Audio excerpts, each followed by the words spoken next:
चौथे चरण में इटावा लोकसभा में चुनाव होने हैं। जिस तरह से अब इटावा में भी चुनाव गर्मी पकड़ता जा रहा है, मतलब चुनाव अब परवान पर है।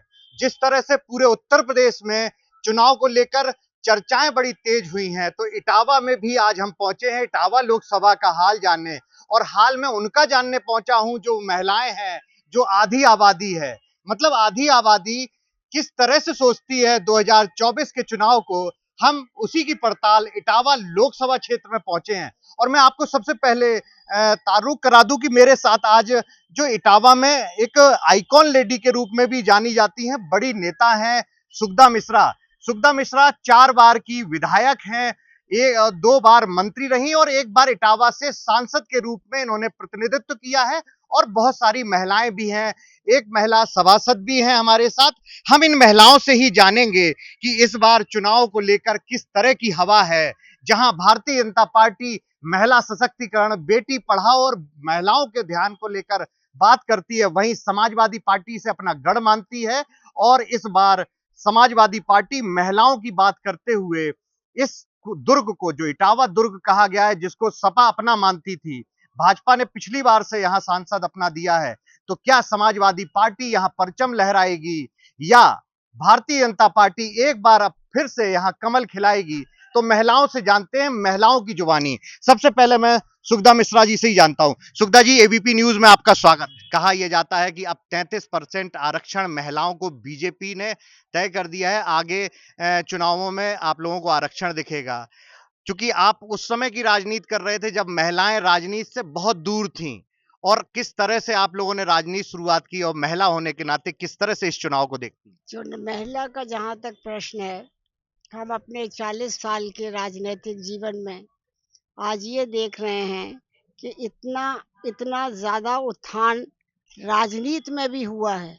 जब हम लोग वोट मांगने निकलते थे तो 1-2 महिलाएं हम लोगों के साथ होती थी और वोट मांगती थी।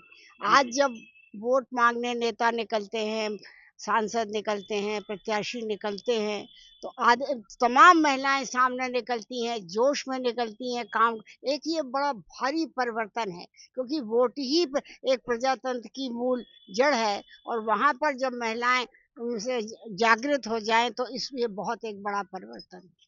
जिस तरह से आप पुराने चुनाव की चर्चा कर रही हैं, तो एक समय हुआ करता था कि महिला जब नेता के रूप में दिखाई पड़े, लोग उसे देखते थे बड़ा घूर के भी कि ये कैसे चुनाव में आई। जरूर प्रधानमंत्री इंदिरा गांधी रही हों, लेकिन आप लोगों ने इस छोटे जगह पे, मतलब ग्रास रूट लेवल पे आप लोगों ने राजनीति की, तो किस तरह से राजनीति रहती थी? अब तो सारे राजनीतिक दलों में महिलाओं की उपस्थिति ज्यादातर देखी जाती हमारा सबसे बड़ा सौभाग्य यह था कि इटावा की जनता ने और इटावा के कार्यकर्ताओं ने और इटावा के उस समय के बुजुर्गों ने हमको, किसी ने बेटी माना, किसी ने बहन माना और किसी ने अपनी लड़की माना। उस रिश्ते से हमको इतना सहयोग मिला कि हम एक बार 74 में जो चुनाव हमने जीता, उसके बाद हम लगातार चुनाव जीतते रहे, एक दफे छोड़कर।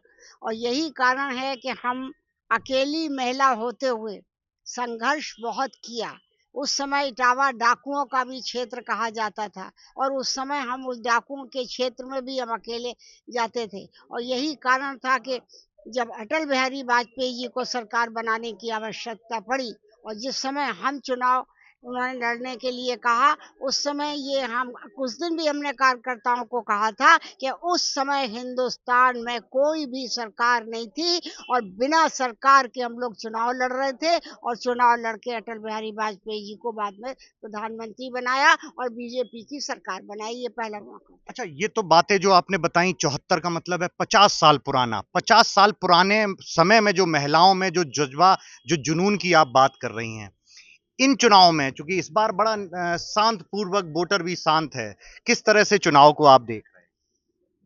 वोटर शांत है क्योंकि ये भी एक निशानी होती है। जब वोटर शांत होता है तो उसको तब वो बड़ा जागृत होता है। जब वो बहुत जागृत होता है वोटर के कि हमें क्या करना है, किसको वोट करना है, कौन सी पार्टी सही है, कौन सा प्रत्यय। तो शांत होने से कोई ऐसी खास बात नहीं है, क्योंकि वो जानता है, अब उसको बार-बार नहीं कहना कि वोट देना, इस पे हाथ पे निशान लगाना, ये करना। और शांत वोटर होता है, वो बहुत समझदार, बहुत अच्छी तरह अच्छी सरकार जो होती है, जो जनता का काम करती है, उसको चुनता है। महिलाओं को लेकर सारे राजनीतिक दल बात कर रहे हैं, बीजेपी भी दावे कर रही है कि साहब उन्होंने लोगों को पहले तो महिलाओं को चूल्हा दिया, उनको पेंशन देने की बात कर रही है और उनके लिए कल काम कर रही है। इस बार चुनाव में आप लोग महिलाएं बीइंग ए लेडी किस तरह के मुद्दे देख रही हैं और महिलाएं कहाँ पे सेफ मानती हैं और क्या मुद्दे? देखिए, 2 बात हम एक बात आपको बताएँ, इसमें 2 भाग हैं। जी। एक भाग तो ये है कि महिलाओं आगे चल के काम कर रही हैं, या उनको गैस मिल रहा है, उनको राशन मिल रहा है, उनको कार कार मिल रहा है, कुछ आर्थिक शक्ति बढ़ रही है। एक तो ये पहलू होता है महिलाओं की शक्तिकरण का, आगे बढ़ने का। और दूसरा पहलू राजनैतिक होता है। दूसरा पहलू राजनैतिक होता है, जहाँ पर कि महिलाएँ राजनीति में बढ़ें। और ये बात हम बहुत दिनों से भी कहते रहे, महसूस करते रहे, क्योंकि हम वो महिलाएँ जो हमने अकेले संघर्ष किया है, तो हम महसूस करते रहे कि जब तक महिलाओं को राजनीति में भागीदारी नहीं मिलेगी, जितनी मिलनी चाहिए, वो सशक्तिकरण का जो कहना है सरकार का या नेताओं का, वो तभी उस पर पहुँच सकते हैं, ये हमारा मानना है। सरकार बीजेपी सरकार कह रही है हम तो बिल भी लेके आए हैं। अब महिलाएं इटावा की किस तरफ क्या मुद्दे मान रही हैं? मुद्दे क्या, हम जनता की सेवा करेंगे, जनता के जो मुद्दे उनको लेके चलेंगे, जनता का उत्थान करेंगे और उसमें भागीदारी करेंगे। तो वो हम बनाने जा रहे हैं, ये तो बहुत बड़ा काम हुआ है कि वो 33% देने जा रहे हैं। ये बड़ा काम है। तो ये आपने देखा, ये सुखदा मिश्रा हैं, बड़ी नेता हैं और यहाँ पर जिस तरह से महिला होने के नाते उन्होंने बेबाकी से सवाल जवाब किए हैं। मैं और महिलाओं से जानता हूं, आप सभासद हैं चौगुर जी, चूंकि ये हार्ट ऑफ इटावा है, किस तरह से महिलाओं की मुद्दे हैं इस बार चुनाव में? मुद्दे तो लेडीज़ों के क्या, लेडीज़ों को आगे बढ़ना है और बहुत अच्छे से लेडीज़ें बाहर निकल रही हैं। पढ़ी लिखी लेडीज़ें भी निकल रही हैं, गाँव की लेडीज़ें जो नहीं पढ़ी हैं वो भी निकल रही हैं और वो सुरक्षित हैं इस समय। और मैं तो ये चाहती हूँ कि हमेशा सुरक्षित रहें और हम लोग पूरी तरह से निकलें और हर व्यक्ति का काम करें। भाई हम लोगों को, मैं भी यहाँ की बेटी हूँ और मुझे भी लोगों ने भाई और बेटी माना है, बहन माना है, तो मैं चाहती हूँ कि मैं इसको आइडियल मानती हैं? जैसे सुखदा जी यहाँ की एक आइडियल लेडी हैं, आपके नजर में कौन आइडियल है? आप मेरी बुआ जी है, मैं तो बुआ जी के छोटे से मुझे देखा है बुआ जी ने, मैंने तो काफ़ी टाइम बुआ जी छोटी सी रही हूँ, तो तो मेरी तो बुआ जी बिल्कुल को जब आप बुआ छोटे जी से देखती थी, जब वो वोट मांगने निकलती थी गलियों में, मुझे भी याद है कि जब नेता लोग आते थे तो वो एक उस समय बैज और झंडे को लेकर बच्चे दौड़ा करते थे। तो उस राजनीति से लेकर आज जिस तरह की सोशल मीडिया पर राजनीति हो गई, कितना महिलाएं अपने आप को वहां फिट देख रही हैं? नहीं, बहुत चेंज हो गया है। बुआ जी के टाइम पर भी हमारी माँ थी, तो वो बुआ जी के कन्वेंशन में जाया करती थी, तो हम लोगों ने तो छोटे से राजनीति देखी है। तो वही है, और अब तो बहुत सारी लेडीज़ें निकल के आई हैं, हमारी बहनें हैं और सुरक्षित हैं और इस पार्टी में और भी ज़्यादा सुरक्षित हो रही हैं और आगे भी रहेंगी। और मैं तो ये चाहती हूँ कि जो मोहम्मडन लेडीज़ हैं, उनके साथ में जो हमारी भाजपा सरकार ने किया है, वो बहुत ही काबिल तारीफ़ है कि वो 3 तलाक वाली बात थी।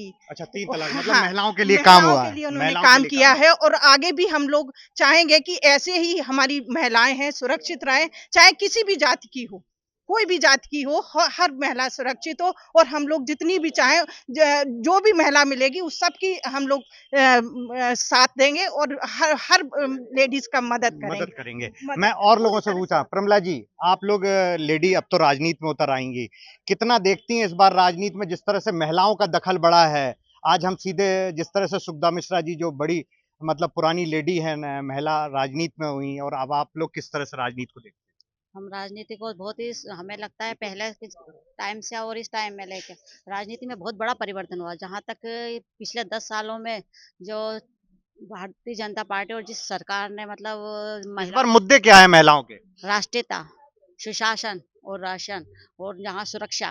तो राशन तो समाजवादी पार्टी भी की रही है कि राशन और डाटा मतलब आटा और डाटा दोनों की बात कर रही है। नहीं, तो इससे पहले समाजवादी पार्टी की सरकार बहुत पहले से रही है, तब इनको याद नहीं आया, और आज इनको राशन और इनकी याद आ रही है।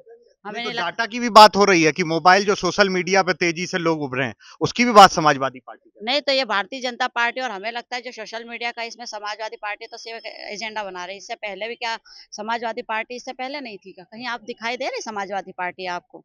या हम कहें जो महिलाओं को इस जो मुद्दे होने चाहिए, इसमें सबसे ज़्यादा हमें लगता है चुनाव में महिलाएं जितना आगे बढ़ चढ़ के भाग रहे हैं, इससे पहले कभी महिलाओं ने इससे ज़्यादा भाग इससे नहीं। पहले कभी नहीं लिया। तो एक बड़ी बात इन्होंने की है कि इस बार महिलाओं की भागीदारी ज्यादा हो रही है।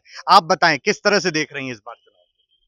इस बार चुनाव को मैं बहुत अच्छी तरीके से देख रही हूँ। माननीय प्रधानमंत्री मोदी जी के राज में, शासन में हम लोग बहुत स्वतंत्र हैं, स्वतंत्र घूम रहे हैं। हमारी जितनी बहनें हैं, गाँव से बिलॉन्ग करती हूँ, शहर से बिलॉन्ग सपा करती हूँ। कहती है, समाजवादी पार्टी के नेता कहते थे मेरे टाइम में भी महिलाएं सुरक्षित।